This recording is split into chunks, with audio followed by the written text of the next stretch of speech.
Today we're going to be looking at King Zechariah. This is not Zechariah the prophet. This is Zechariah, the king of Israel, found in 2 Kings chapter 15, verses 8 to 12.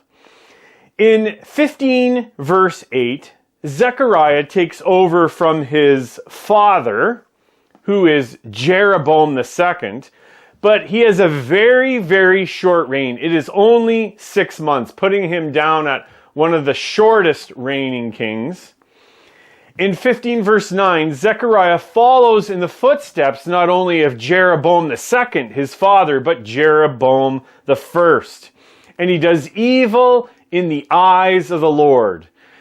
Zechariah walks in rebellion against God. He commits idolatry, and we see that he continues this long-standing tradition of the other kings of Israel by the idolatry set up by Jeroboam. Now, all the relatives of Zechariah follow this wicked pattern. King Jehu, it says that he did not turn from the sins of Jeroboam in 2 Kings 10 verse 31. Jehoahaz, in 2 Kings 13 verse 2, he followed the sins of Jeroboam, the son of Nebat, which he made Israel to sin. He didn't depart from them. Jehoash, in 2 Kings 13, verse 11, it says that he didn't depart from the sins of Jeroboam. And then his father, Jeroboam II, in 14, verse 24, he did not depart from the sins of Jeroboam. All these kings, from Jehu all the way to Zechariah, persisted in the idolatry of these golden calves. One golden calf was in Dan, the other golden calf was in Bethel. And we see this in 1 Kings 12, verses 28 to 29. So the king took counsel, this is Jeroboam I, and made 2 calves of gold. And he said to the people, "You have gone up to Jerusalem long enough. Behold your gods, O Israel, who brought you out of the land of Egypt." And of course, that is a clear violation of the second commandment, to not make any image, do not commit idolatry.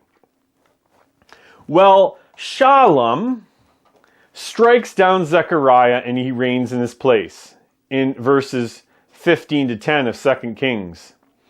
And we need to note that Shallum is not from the line of Judah.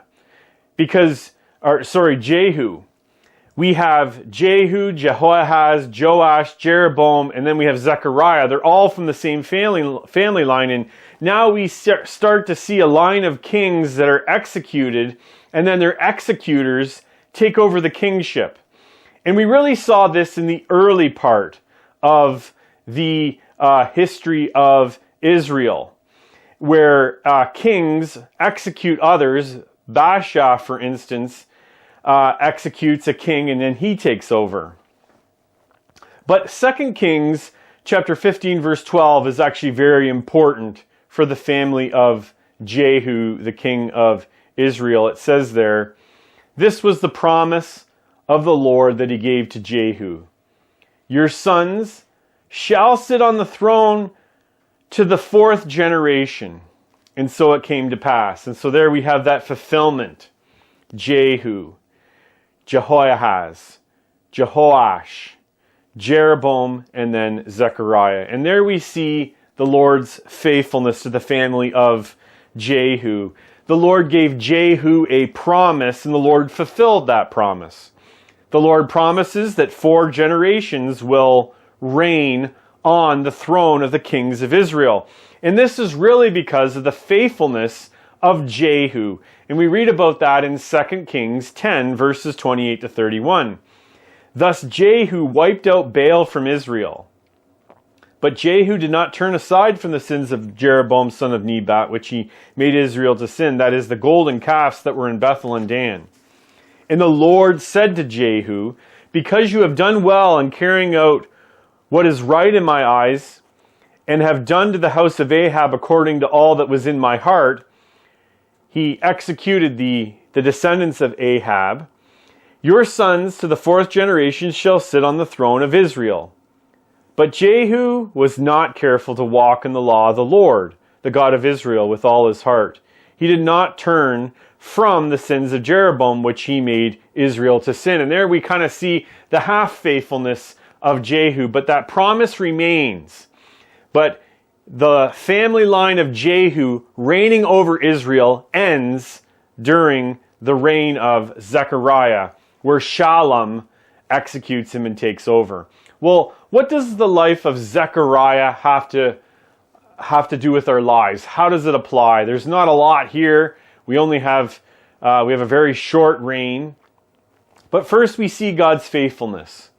The Lord makes a promise to King Jehu that his family will remain ruling over Israel for 4 generations, and the Lord keeps his promise.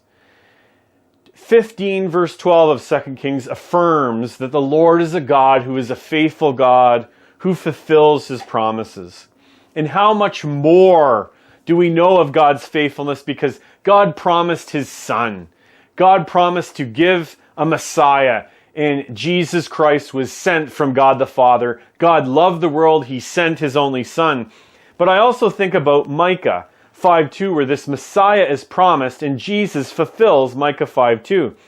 But you, O Bethlehem Ephrathah, who are too little to be among the clans of Judah, from you shall come forth from me one who is to be ruler in Israel, whose coming forth is from old, from ancient days. Christian, you can be confident in the promises of God's amazing grace, his salvation, his forgiveness, and the eternal hope of heaven. God is a faithful God.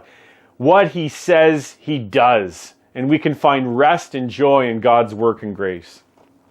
But we also see the judgment of God, that God is a holy God. We see the righteous judgment of God. Zechariah rebels against the Lord, persists in this idolatry, and is punished for his rebellion. That is because God is holy, holy, holy. And God is too pure to look upon sin, as Habakkuk 1:13 says. And so we need to walk in reverence and fear of the Lord who is holy. Thanks for watching, and God bless.